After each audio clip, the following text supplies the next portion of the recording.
Do you ever feel like you're racing through life? Not just today, not just this week, but all the time, as if there's a clock inside you that never stops ticking.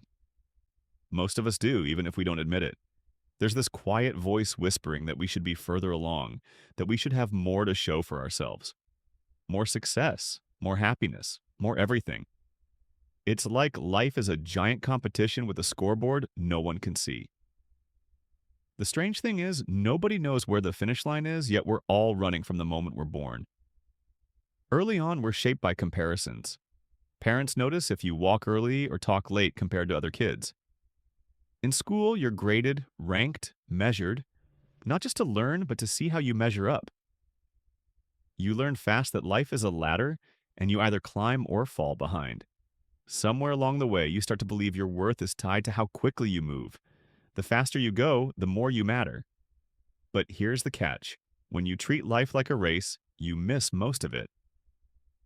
Chasing the next big thing, promotions, money, recognition, becomes an obsession. We tell ourselves that once we get there, life will finally start. Yet every time we get close, the goal moves further away, like a horizon you can never reach.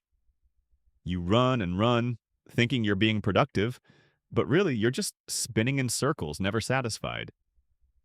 We trade the present for a future that's always out of reach, as if today is just a stepping stone to something better. We're taught to think in straight lines. School, career, retirement, move faster and you'll win. But life doesn't work that way. It's more like a cycle.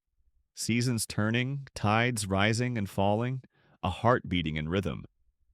When you sprint through life, you fight its natural flow. The result? Exhaustion, burnout, a deep feeling that no matter what you do, it's never enough. The more you run, the more life blurs by. Think of a child lost in play. They're not worried about getting ahead. They're not keeping score. They're just in the moment, fully alive. Somewhere along the way, we swap that joy for ambition. We decide life is about staying ahead. Of who, we're not even sure. But the race feels real in our minds, and that's enough to keep us running. The tragedy isn't just missing the present. It's living with the idea that happiness is always waiting at the next milestone. When you live this way, people stop being friends and start feeling like competitors. You compare your job, your house, your vacations to theirs. Even love and friendship can turn into tools for getting ahead. Deep down, you know this is wrong. You know there's no trophy waiting at the end. You can't win a race that doesn't exist. So, if life isn't a race, what is it? And how do you live it without rushing? First, you have to see the lie for what it is. There's no final destination where everything falls into place. The idea that one day you'll have it all and feel complete is a story we've been sold. Life isn't about crossing a finish line. It's about the small moments, the way the air feels in your chest, the sound of laughter over a warm drink, the glow of sunlight in a quiet room. If you're racing past those, you're racing past your life. Why do we run? Because slowing down feels scary. If you stop, you might face the emptiness you've been avoiding. You might hear questions you've drowned out with busyness. Who am I? What do I want? What's this all for? Those questions take courage to face. It's easier to keep moving, chasing the next goal, than to sit with the unknown. But in that stillness, life opens up. There's a tale from an old tradition about a man crossing a river. He builds a raft, gets to the other side, but instead of leaving it behind, he carries it forever because it once helped him. Our need to keep moving is like that raft. Useful sometimes, but a burden if you never let it go. You can move through life without racing. You can have goals without making them your whole world. The trick is balance, caring without being consumed. Instead of asking, "Am I ahead?" ask, "Am I here?" When you stop seeing life as a race, time feels different. Colors seem brighter. Conversations feel richer. Small moments start to matter. You realize there was never anywhere else to be. The race is mostly in your head. Sure, there are pressures, deadlines, bills, expectations, but the need to always be ahead often comes from comparing yourself to others. Comparison pulls you down like quicksand. You start thinking someone else's path should be yours, that their speed is the right one. But no two lives are the same. Look at a forest. One tree shoots up fast toward the sun. Another grows slowly, building strong roots. Both are growing, both belong. Neither is behind. Yet we act like we're racing other trees, always checking if we're keeping up. You can't be late for your own life. Your path unfolds at its own pace if you let it. The problem is we don't. We push ourselves, criticize ourselves for not being there yet. We think speed means more life, but it's the opposite. You can't enjoy a meal if you're gulping it down. You can't enjoy life if you're rushing through it. Speed might get you places, but only depth lets you live in them. So how do you step out of this race? It starts with a choice. The world won't slow down for you. News, technology, expectations, they'll keep speeding up. If you wait for things to calm down, you'll wait forever. You have to decide to measure your life by what fills you up, not by some invisible scoreboard. Progress might mean saying no to a job that drains you. It might mean spending time on a hobby that brings you joy, even if it doesn't pay. Others might not get it. They might call you lazy or impractical, but their opinions aren't your guide. Your guide is whether you're awake in your own life, whether you're feeling each day instead of letting it slip by.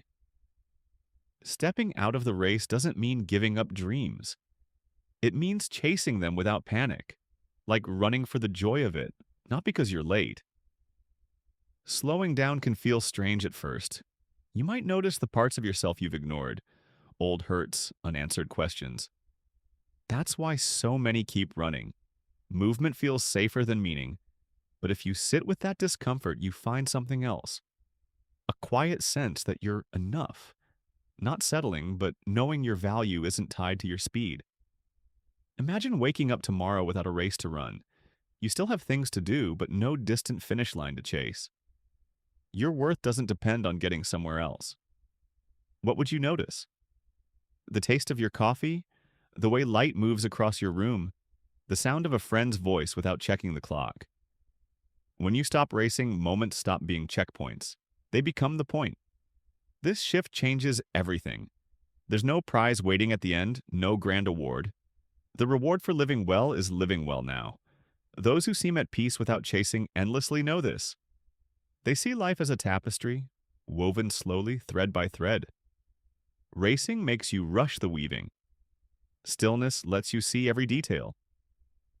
So, why are you running?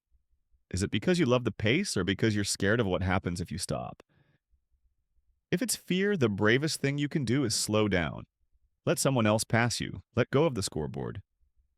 The only person you're racing is yourself, and the only way to win is to see there was never a race at all. Watch children play. They're not in a hurry. They don't play to finish playing. They play because it's enough. Somewhere along the way, we lose that. We start treating life like a checklist instead of something to live. We call it growing up, but maybe it's just forgetting. Forgetting that life's value is in the moment. Children run for the fun of it, not to beat some invisible timer. Yet we run so hard toward the future that we miss what we're running for. We think peace and joy are waiting there, but when we get there, it's just another starting line. The finish line keeps moving because the race isn't real. It's a habit we've built in our minds. When you step out of it, you notice things you missed before. The sound of rain, the rhythm of your breath, the way a friend's voice changes when they're excited. These were always there, but you were too busy looking ahead to see them. Your ego won't like this. It loves the race, loves being ahead. It'll tell you slowing down means falling behind, that you'll miss your chance. But the only chance you can miss is the one you're in right now. The best parts of life, love, friendship, creativity, can't be rushed. Try to force love and it falls apart. Rush art and it loses its spark.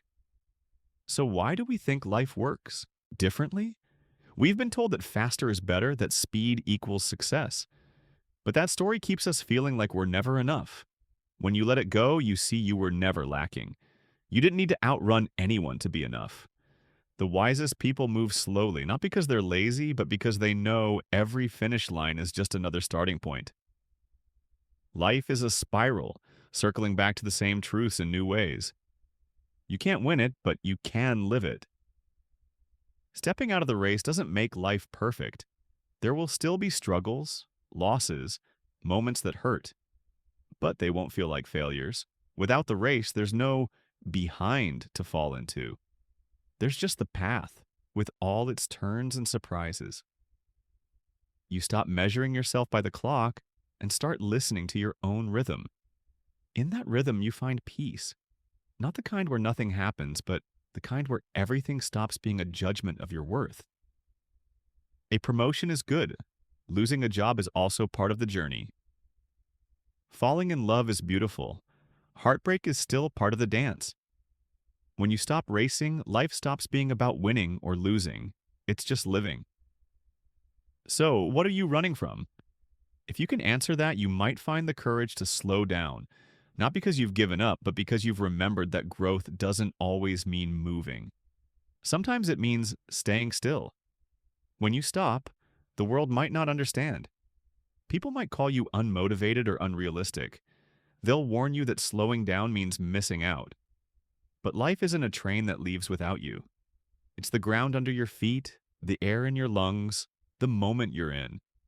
You can't be left behind by something you're already part of. Racing makes you miss life. Slowing down lets you find it. This doesn't mean giving up goals, it means working toward them without losing yourself. It's trusting that you don't need to rush to live fully. Trust isn't sitting still. It's letting go of the idea that speed equals worth. In that trust, you find a kind of calm, not laziness, but the peace of knowing you're not competing with anyone, not even yourself. Imagine waking up without feeling late for your own life. You do what needs doing without the constant hum of more, faster, better. You focus on what matters and enjoy the process. It's like tending a garden. You can't yell at flowers to bloom faster. You care for them, and they grow in their own time. Your life is the same. The best parts unfold when you let them, not when you force them. When the urge to run hits, when you feel that pull to the next thing, pause. Ask yourself, am I moving towards something that matters, or am I running to avoid standing still? Sometimes stillness is what you need. It's where clarity lives, where you hear yourself again beneath the noise of deadlines and expectations. In that quiet, you might find that what you've been chasing was always right there. There's freedom in letting go of the race. Freedom to linger in a conversation, to create something slowly, to take the long way home. The world might not reward this the way it rewards speed, but the reward is in the living. When you stop running, you often end up where you wanted to be without the exhaustion. Opportunities come, connections deepen, moments arrive. Not because you chased them, but because you were open to them. Life was never asking you to run. It was asking you to notice. Notice the way morning light spills through your window. Notice the sound of laughter in a quiet moment. Notice the times you feel at peace for no reason at all. These aren't obstacles to your progress. They're the heart of it. If you can live this way, not as a racer, but as someone present in each moment, the need to prove yourself fades. In its place, you find something better. The truth that life was never a competition. You don't need to get ahead. You don't need to win. You just need to be here in the only moment you've ever had. And in that moment, you might see you were never behind. You were always exactly where you were meant to be.